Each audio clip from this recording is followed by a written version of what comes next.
is here, yes. Okay, I didn't see you earlier. For House District 14. So we will have the chairman's participants first.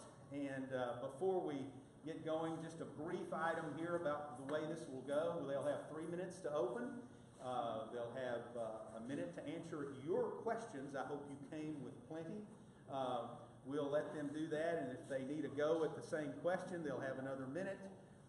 We have a timekeeper here, Mr. Will Butcher. He'll hold you up 15 seconds.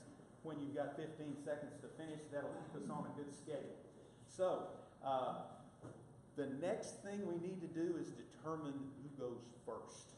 You know, the most unbiased way to do that I know of is rock, paper, scissors. Okay? So let's lighten it up. Okay, guys. You know the rules here. Yeah. Get loosened up. Loosened up. Whoa. Oh. All right. Ready? Everybody ready? Go 3 and then show. Okay? 1, 2, 3. It's 1, 2, 3 hit, right? Right. 1, 2, 3 hit. Okay. 1, 2, 3 hit. Okay. Paper covers rock. We have a winner. So, David will go first on the opening remarks.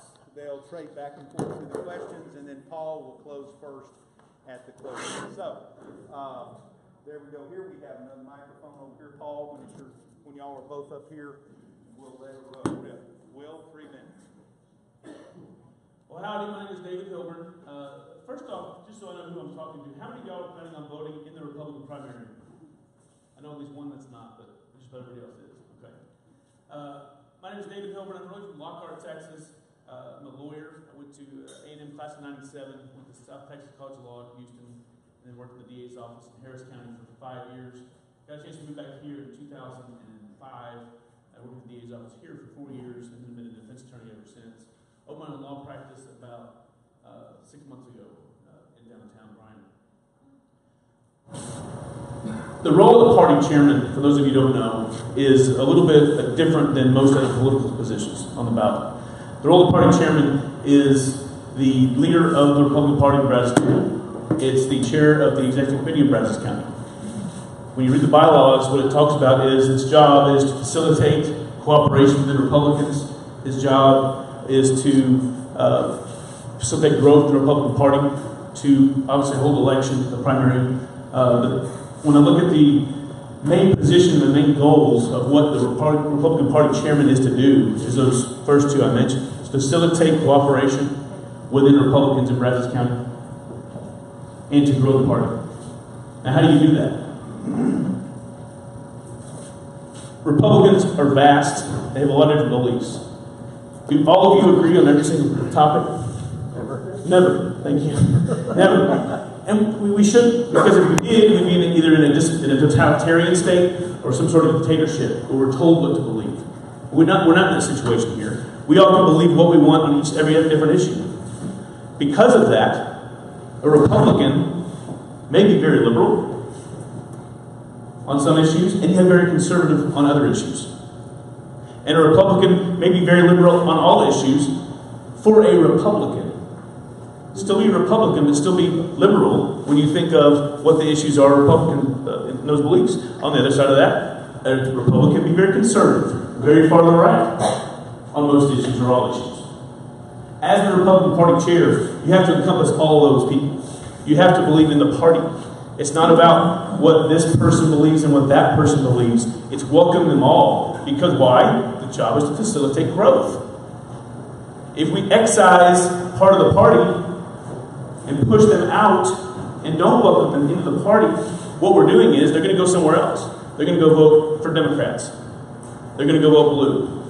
And all of a sudden, right now, we've been very fortunate, thank you, we've been very fortunate to have a lot of power over the past really 30 years in Texas as a party majority. If we don't keep working on that, we will lose that, and it's much harder to believe what we believe if you're fighting for the minority party. Again, David Hilburn, looking forward to more questions.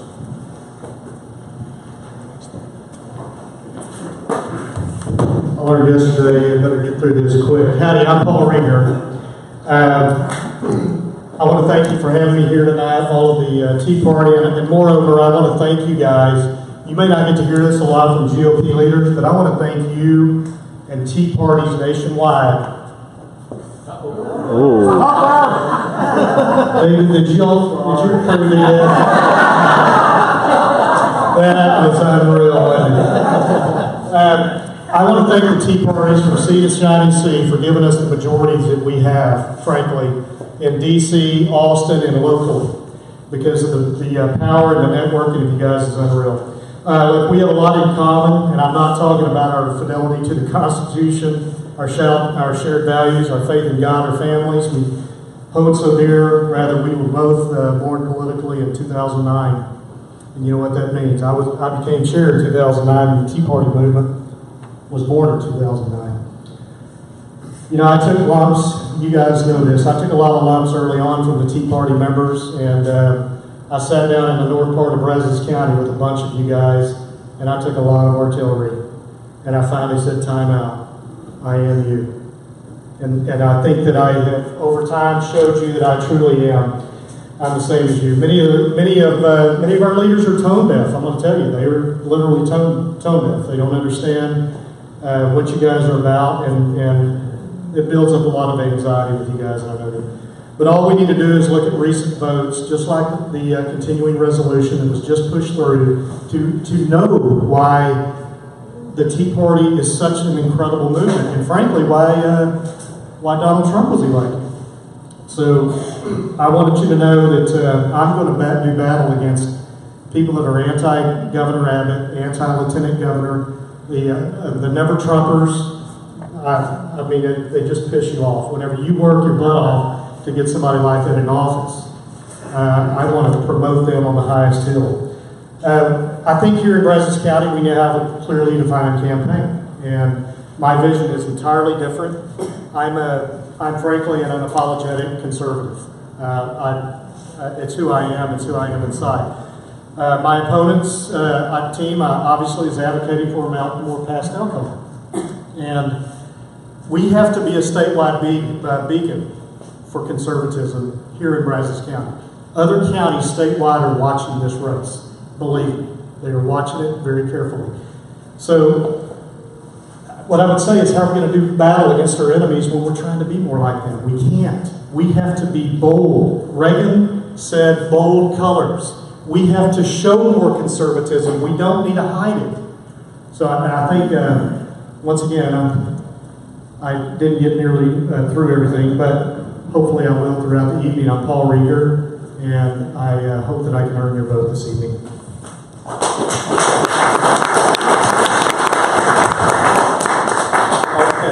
Okay, when you come back and get ready for some questions. If you have a question from the audience, I'll call on you. When you ask a question, this is not a time to preach, okay? Ask your question. These people will be doing the preaching tonight.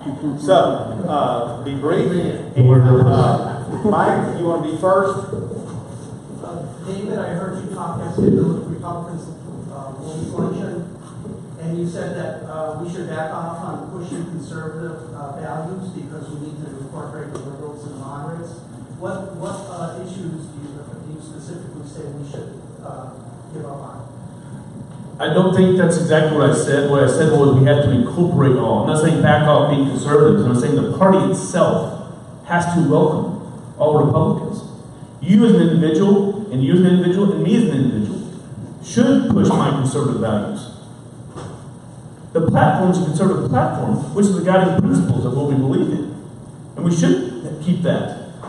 But what I'm saying is, if you excise, if you push away, we lose power. And I agree with what he's saying. I think this is a race that's being watched.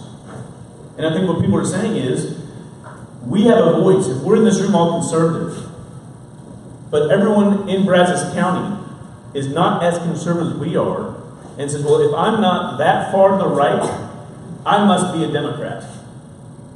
And people are thinking that. People are thinking that. And I'm not saying... She So said there's it's no good. issues that you think we should, because that's what it sounded like at the luncheon. I'm sorry, say again. That's what it sounded like at the luncheon, because you specifically said we have to ease up on some of the conservative issues. I don't believe I said that. If I did, that's not what my intent was. And when I say liberals, I'm not saying go ask Hillary Clinton to be a Republican. Okay, please don't mistake what I'm saying. I'm saying everyone who votes in Brazos County by March 6th in the Republican primary is identifying themselves as a Republican. By voting in the Republican primary in Texas, that's what you do, right? That's by definition. We are an open primary system right now, and that's what happens. And so, if we excise people that are not voting in that primary, I agree, we need to try and get them more principled along the guidelines, but why push them away and give them the majority? Would you rather have a moderate Republican or a conservative Democrat? That's the question to you. It's the same.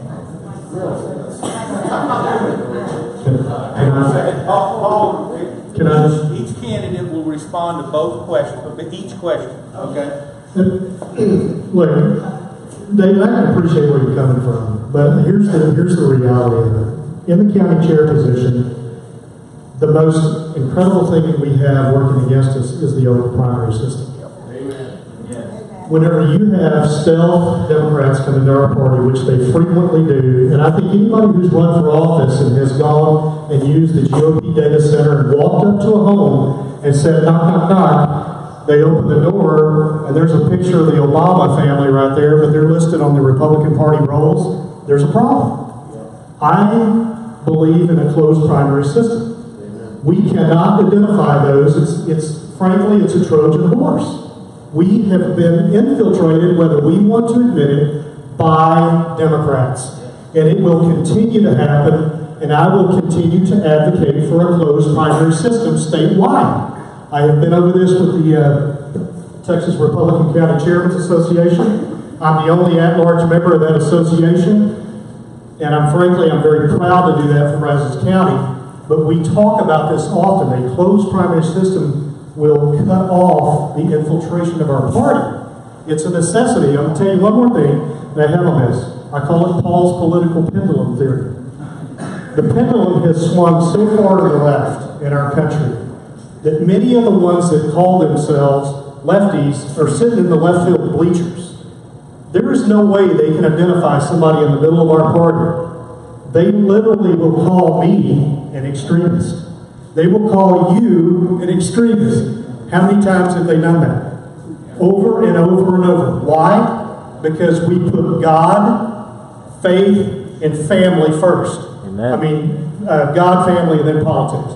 So that's my answer. Thank you, David.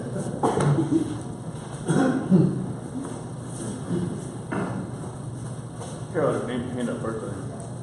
My question is, I hear what you're saying, but I'm part of the executive committee, and I don't know of any time that we've not welcomed people. My question to you is, you don't know what goes on to those, on our executive committee meetings because you've never been there. And my question is, when you say turn people away, I don't understand what you mean, and I'd like to explain that more because we do well. I mean, no two of us can do anything. And my question is, when you say we have to be more inclusive, I'm still unclear what that means and what your definition of a conservative is. It's not clear to me. I think my definition of conservative, to answer your question backwards, is what yours is. Somebody believes in freedom of speech, freedom of firearms, God, religion, what we all take, the basics. That's what a conservative is. Family values. I mean, that's what a conservative is. That is that part of the question. Well, but what I heard, I'm sorry. No, you're fine. You're fine. But what I heard yesterday, and what I heard you say a while ago, is that it's almost like we're not inclusive in this party. We are. In fact, this is a Tea Party group. They are what sent us that kept the Republican Party in power. And my question is, yesterday you made the comment about a liberal conservative. And I don't understand what that means, because we all seem to be saying the cornerstones of democracy are our Constitution. And it's still just unclear to me what you meant by that. And I'm trying to understand. When I say liberal conservative, or liberal Republican, I think is what phrase I used. No, you said liberal conservative. Liberal conservative. No. Politics, you have reds and blues. Some people are blue and some people are all red. Most people are some shade of purple. And when I'm saying liberal conservative is someone who is a conservative, has a few liberal values. They don't believe in, let's say you have a conservative who doesn't believe in freedom of firearm. They don't believe in that Second Amendment. I don't understand why they would believe that. But we all have our own beliefs. And someone like that, we may say that person is liberal because they don't believe in the Second Amendment. I'm not saying you, I'm saying someone. Okay. That's my time. That's good. Okay, we went a little bit long on that one. That's probably 2 minutes for a response. Paul, give 2 minutes on that question. Oh, okay. And I appreciate that, Jody. My definition of a conservative is the person that you see in the supermarket, at Kroger down here. It's at Walmart. The Resolutions Committee of Brazos County, to give you an example, over the last 3 election cycles, has put together one of the most recognized documents in the state of Texas. Through everybody working together. Not everybody on the Resolutions Committee, David, by the way, believes everything the next person says. But they hammer this stuff out in their own private time, and I think it's essential to note that. When we talk about, we want people with shared values. That's what the Trojan horse is of our party. If we do not stick to our, look, we did not attain the House, the Senate, and the presidency, the Texas House, and the Texas Senate by being passed out. We got there through bold action. So what I would say to any elected official, and they like, some of them here like to disparage our own party. They do. They have planted poison pills all around Brazos County for the work that we've done. And notice, I don't say I've done. We've done together. It's incredible work. We have counties that literally adopt our resolutions package as their own. That's how effective it is. And it's an incredible process to work. I wish everybody could be involved in it and see how incredible it is. So what I would say is that we cannot back away from bold leadership. Don't try to shut us up. Lead us. That's what we need. Effective leadership. That's what pulls us out of the wilderness. Thank you. Let's see here. You, question. Yeah, I moved here a year ago, so I'm new in the area. And so what programs either you have or you propose to have in order to reach out to new voters that are moving since the area is growing so rapidly? What kind of programs do you have to reach out to new voters, to identify them, to get them involved in the party or supporting your candidates? Okay, we're going to get back to a 1 minute response, okay? We need to move through a lot of questions. Do I answer every question first or see? Paul will answer first. You answered first last time. Okay, one of the ways we did, I'm sorry, what's your name again? Brandon? Brandon, yeah, you came by headquarters, I know. Thank you. One of the ways we do that, we get what's called a new movers list from the state party. And the new movers list will try to identify anybody who has been a Republican in another county and has moved in and is registered to vote. So we will oftentimes pick the phone up and try to make contact anyway with a lot of them. Some of them we don't have phone numbers for. But that's one way that we can engage. We have a rapidly growing Precinct 1, for instance. We frankly need more boots on the ground. And it's very difficult to recruit precinct chairs. But I think that's one of the areas that we constantly struggle with being in a college town. We have a lot of movement. So I think that if we can engage more precinct chairs to be involved, we can reach out to a lot more of those people and try to stay ahead of the growth pattern. Okay. Something else I thought about doing was getting with the Convention Visitors Bureau as well as the Realtors Group. I know some of them send out packets from different restaurants and other organizations that want to give some sort of freebie to try and get your business, put in a flyer with the Republican Party, something, get with the Republican Club or Republican Women's Club, get them some sort of flyer when the next meeting is, so if someone is interested, it gives them an opportunity and tells them, gives them the information of when the meetings are, so they know when they can come. Okay, next question. Mike? I want to talk about the mechanics of the race. Since Paul, since your real opponent is Bill Flores, how does that impact your campaign? You can answer that, but how does him playing in the system impact you in terms of your campaign? And then you talk about uniting people. It looks like he's trying to divide the system up, so there's a lot of conflict. Well, yeah, Mike, you're probably more qualified than I am. You've been through so many of these, you've had so many rocks thrown at you. Frankly, it's to be candid with you, it's very disheartening. It's very disappointing to see that happen. If I may use the term Mike, back when I became chairman, I formed a chairman's coalition for the district, for Congressional District 17. And I have to tell you, it's one of my proudest moments of serving as chair, because we were after Chet Edwards, the guy who was the enemy. We never talked to each other when we went to the state convention. The congressional caucus would get together and go, I don't know him, I don't know him. So I called Malcolm Green in Grimes County one day and I said, Malcolm, let's go meet the chairs. We did. We formed a chairman's coalition out of it. Bill Flores came out of the blue. We already had 5 candidates at that time. We worked our fannies off to get the congressman elected. And frankly, it's very disheartening. It's very disappointing. That's about all I know to say, Mike. But we're going to give him hell. Okay. Short response? Same question? And the short answer is, he's a Republican candidate too. Isn't it one of the principles of the Republican Party? Maybe not you individually. I'm not saying you individually have to get behind the guy.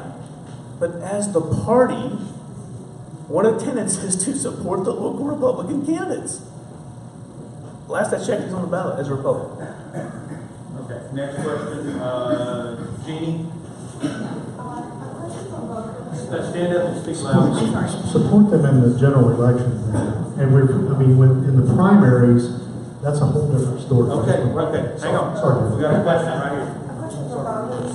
I'd like to know if you're a Trump supporter, and what is it about Trump that you are fully supportive of, and what are you not? Or are you a full-fledged Trump supporter? Okay, this is a 1-minute answer. Minute and a half, right? Didn't hear the question. No, 1 minute answer. Repeat the question, please. What she asked was, are you a full-fledged Trump supporter? What do you like about Trump and not like about Trump? I am a full-fledged Trump supporter. The only thing I don't like about him is his Twitter behavior. That being said, I think that's what makes him Trump. I think that's what got him elected, and I think that's what Frank is endearing about him. He's willing to speak his mind. He's willing to tell you what he thinks. You may not like it. You may not agree with it. But and I like that about him. As a businessman, whenever you know where someone stands, it makes it easy on what you like and don't like about it. And that's why I support it. Is that I don't. Full-blooded red. Yes. That's all I Yeah. want. So I don't have medium or low work. There's 10,000 voters. Go ahead. Okay, Paul? Again, I'm going to come back and say thank you to the Tea Party, because frankly, the people that get very disillusioned with politics are the ones that put Donald Trump in office. I started off as many of you know, many of you are, I was a cruiser, and I remain solidly behind Senator Cruz today. And frankly, I'm hoping that we will have a Trump-Cruz presidency in succession. But I am fully committed to Donald Trump, as you may know, Jeannie, I don't know. But we led the largest, if not the largest, I think it was the second maybe, because there may have been more from Tarrant County. We led one of the largest contingents of volunteers to one state for the Texas Strike Force. Some of you guys are in here today, including Jody and Carol and others. We led the largest contingent from any one county in Texas to have that man elected. And guess what? We won Iowa.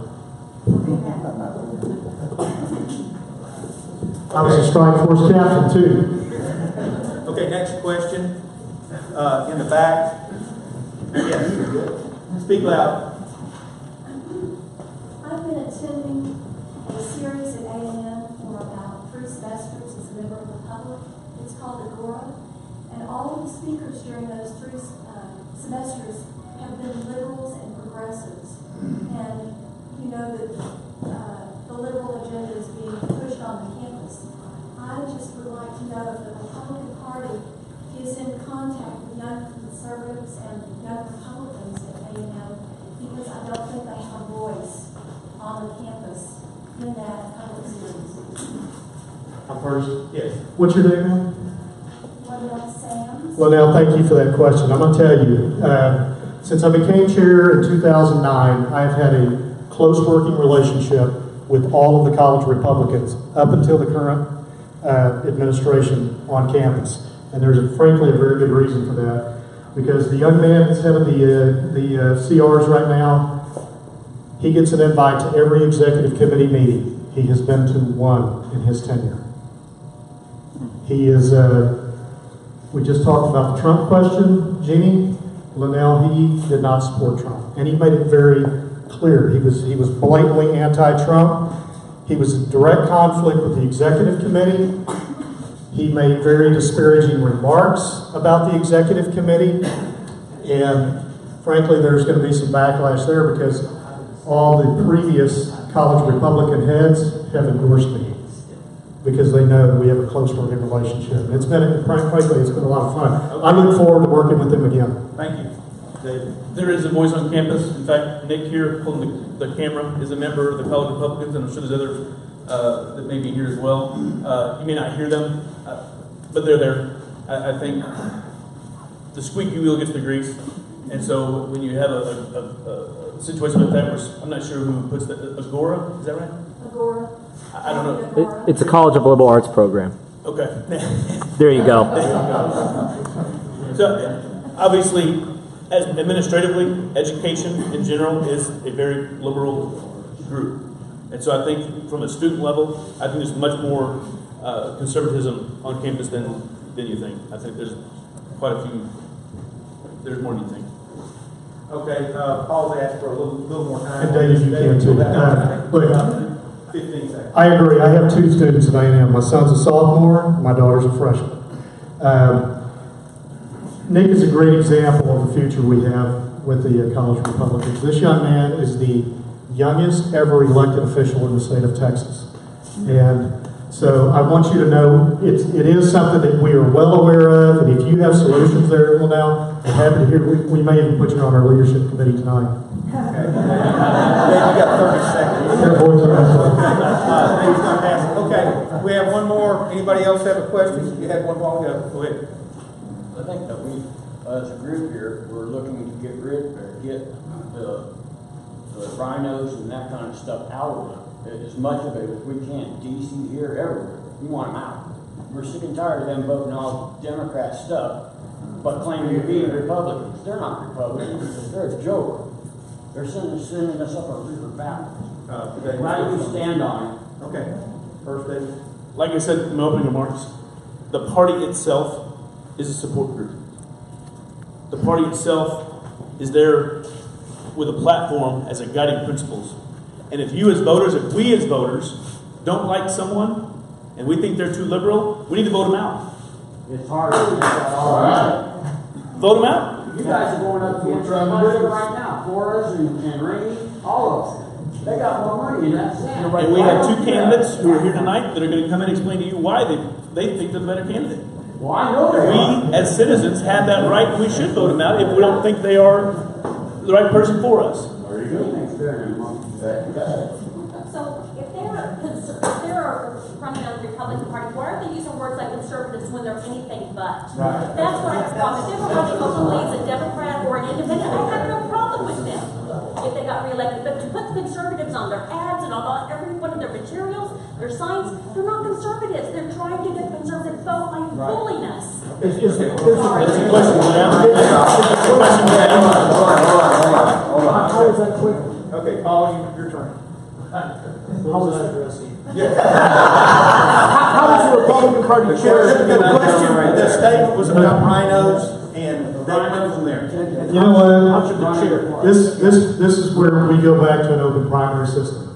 Until we solve the problem of an open primary system, I look at support of candidates and go, what is the county chair, whether it's me or David, going to say to a candidate when they knock on a door and somebody opens the door? To use my analogy again, they look in and they go, oh, well, there's Obama and Michelle and his cute little picture that was done last week. You know, and it's in our files because we have an open primary system. I cannot express enough to you how we have been infiltrated. That's where the term rhino comes from. And then we get sailed down the road and we don't have officials that speak our voice.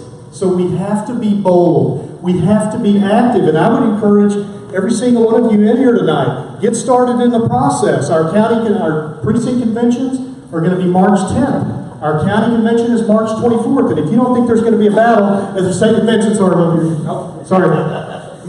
Okay.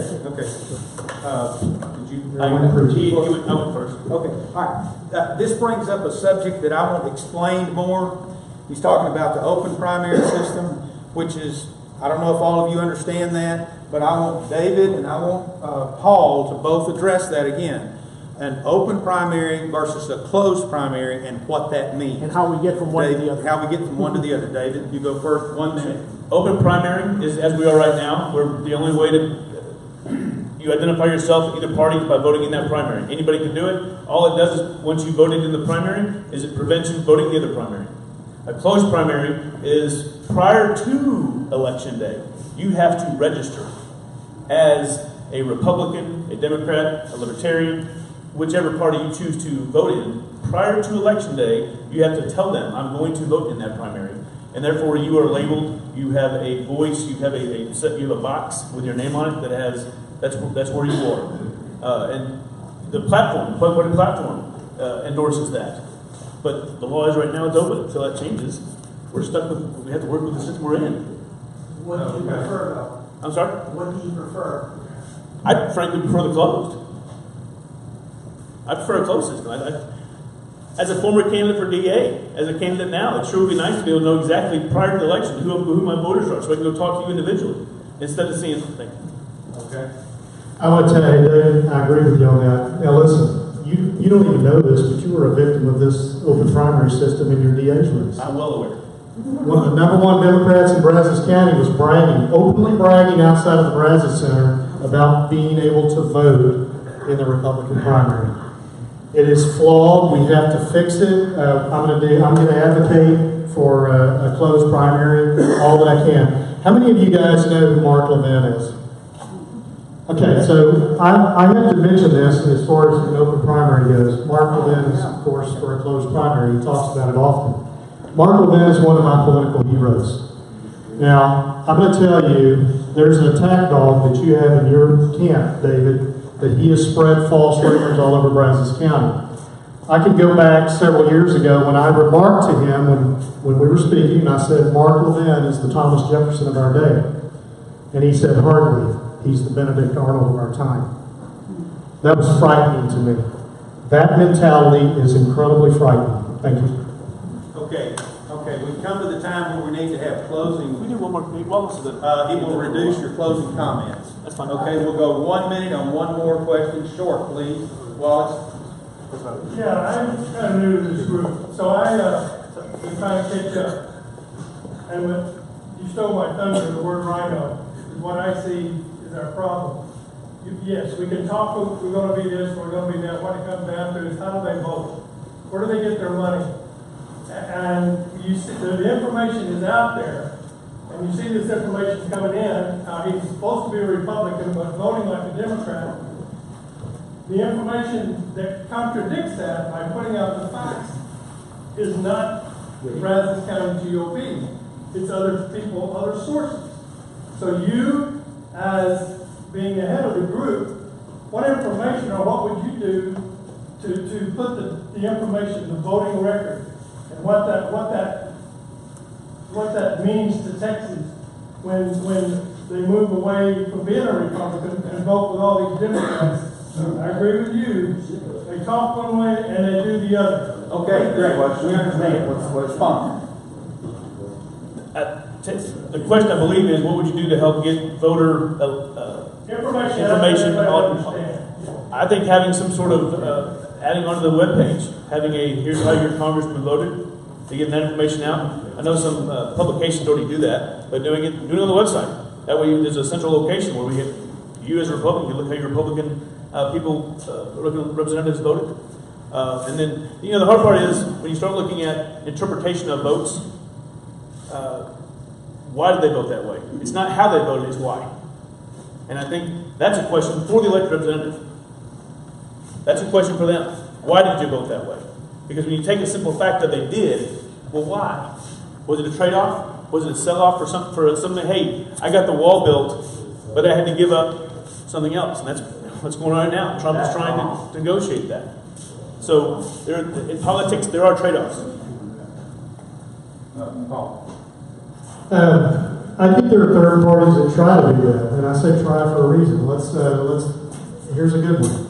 Empower Texas. Michael Quinn Sullivan puts out a very fair, conservative scorecard. He doesn't go and pick on any one legislator and say, I'm going to pick on him today. No, he takes a series of votes and grades them on a conservative basis.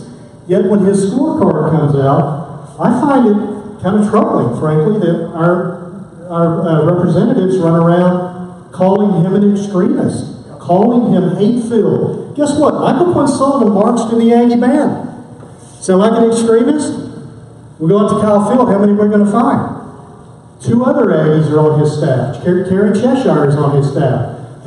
Tony McDonald, who you guys had the luxury of hearing last month, is on his staff. Those are 3 Aggies. They're not extremists.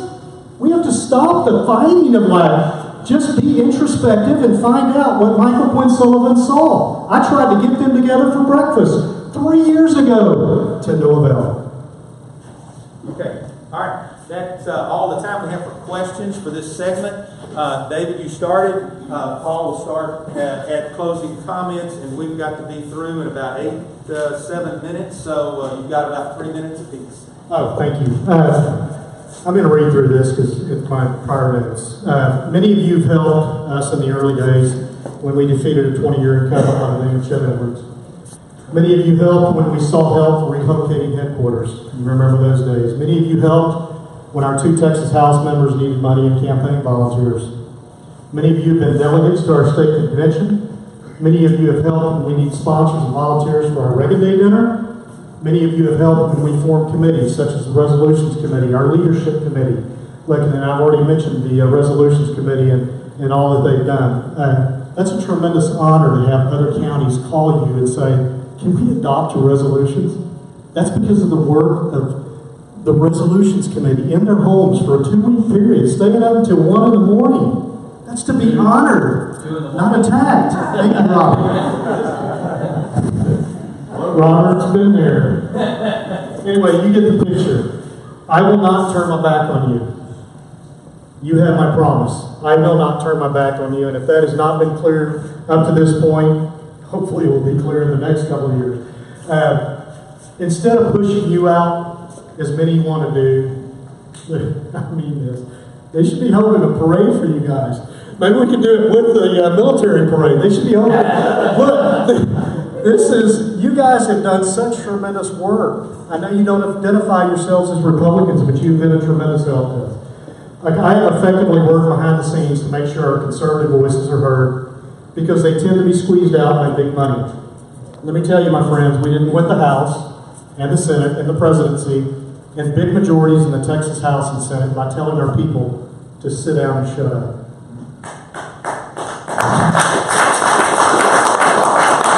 And as a person who has had to be engaged and engage voters, we won by engaging. We won by engaging the passions of voters, not shying away from them. We need leaders to lead. I just mentioned this a minute ago. We need leaders to lead. We need to express our conservative message more strongly. Lead us and do not shut us up. Ronald Reagan spoke of bold colors, not pastel colors. And I agree. Here's what pastel colors have gotten us. $22 trillion of debt, abortion on demand, and more Planned Parenthood, again fully funded. guys and girls locker rooms? How about that one? And God and morality out of our public schools. You have my unwavering commitment to be vigilant against liberal policies or values infiltrating our party, our country, or our state, and particularly our county. I'm Paul Reeder, and I'm asking for your vote for the election as county chair.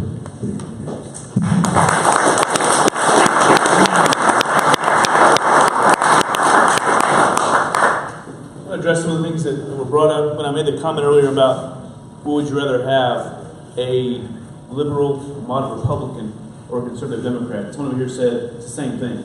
Here's the difference. The difference is who controls committees, who's the Speaker of the House. Joe Strauss. Would you rather have a Republican or a Democrat in those positions? The Republican Party is bigger. It's bigger than this. It has to be above this because it has to be the support group. It's not just the attack group of pointing out what you're doing wrong. The party has to be the support of Republicans. If it's not, what is? If it's not, what is? So when I say the question of keeping it broad, if we don't acknowledge that there are people who don't believe everything you in this group as Tea Party believe, and anything that's not far to the right, if you want to look at it that way, is not a Republican, what's our voice as conservatives? We're now speaking as a minority party. We'll go back to the 80s, where we don't have a voice. And I don't want that. I don't want that. I want to be able to say we have the presidency, we have the Senate, we have the House, and we have that because we have conservatives in those places. Because the overriding factor, it's big. You can't look at one vote and say he's out. You can't do a litmus test and say someone's not something. Going back to I'll follow Paul and Ronald Reagan. Ronald Reagan once said, a person who is with you and agrees with you 80% of the time is a friend and an ally. He's not a 20% traitor. If we treat Republicans, because they don't agree with us 100% of the time that they're traitors, they're not Republicans, number one, you may be right. They may not be. Or they may have picked that specific vote at that specific time because of a specific reason. And if you need to go find that out, go talk to them.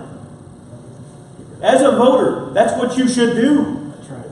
If they answer, which they don't. They don't. That's an issue for them. That's an issue for them. That's true. I agree. I agree. Let the man finish, yes. And we as voters elect. We as voters, and I say we, I don't mean the people in this room, I mean all of Brazos County, because that's the position that we're running for. It's not for the leader of this group, it's for the leader of Brazos County. If you focus on one small group, you'll lose the whole. And that's what's going to happen if we don't. Thank you. David Hilbert, please vote for me for permanent chair. Okay. It's not easy to